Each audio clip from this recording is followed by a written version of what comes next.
করুণাময় আল্লাহ তাআলা অনেক অনেক কিছু করতে পারে, কাজেই তার প্রতি আমাদের বিশ্বাস রাখতে হবে এবং তার প্রতি বিশ্বাস রেখে যদি তোমরা কিছু চাও সেটা পেতে পারো। আমিও একটা বিপদগ্রস্ত অবস্থায় ছিলাম, তোমরা জানো 17 বৎসর কারাগারে ছিলাম। আর কয়েকদিন, আর 2-3-4 মাস যদি এই সরকার থাকতো, আমি হয়তো তোমাদের সামনে এইভাবে কথা বলতে পারতাম না, সম্ভব ছিল না। কিন্তু আজকে তোমাদের সামনে কথা বলতে পারতেছি একমাত্র পরম করুণাময় আল্লাহ তাআলা তোমাদের মাঝে আমাকে উপস্থিত করার সুযোগ তিনি করে দিয়েছেন। আমার প্রতি কৃতজ্ঞতা, আমি তার কৃতজ্ঞতাতে আবদ্ধ হয়েছি। বারবার আমি তার কাছে কৃতজ্ঞ। আলহামদুলিল্লাহ, তিনি আমাকে আজকে এখানে ফিরিয়ে এনেছেন।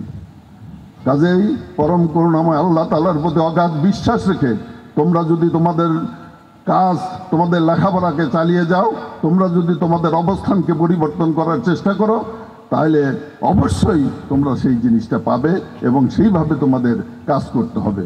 এবং সাথে সাথে অভিভাবকদেরকে বলবো, আপনারাও আপনাদের সন্তানকে গড়ে তোলার জন্য, আপনারাও আপনাদের সন্তানকে সামনের দিকে এগিয়ে দেওয়ার জন্য যে যে ফর্মুলা আবিষ্কার করা দরকার, যেভাবে কাজ করা দরকার আপনারা কাজ করবেন। সেইটাই দেশের জন্য, জাতির জন্য মঙ্গলজনক হবে। একটি শিক্ষিত সন্তান যা দিতে পারে 1,00,000 কোটি টাকা তা দিতে পারে না, এই জিনিসটা মনে রাখতে হবে। লোভ লালসার ঊর্ধ্বে থেকে সন্তানদেরকে শিক্ষিত করার চেষ্টা করবেন, জ্ঞানী করার চেষ্টা করবেন, তাদেরকে উৎসাহ উদ্দীপনা দিয়ে তাদেরকে গড়ে তুলবেন। এটা আপনাদের প্রতি আমার আহ্বান রইল।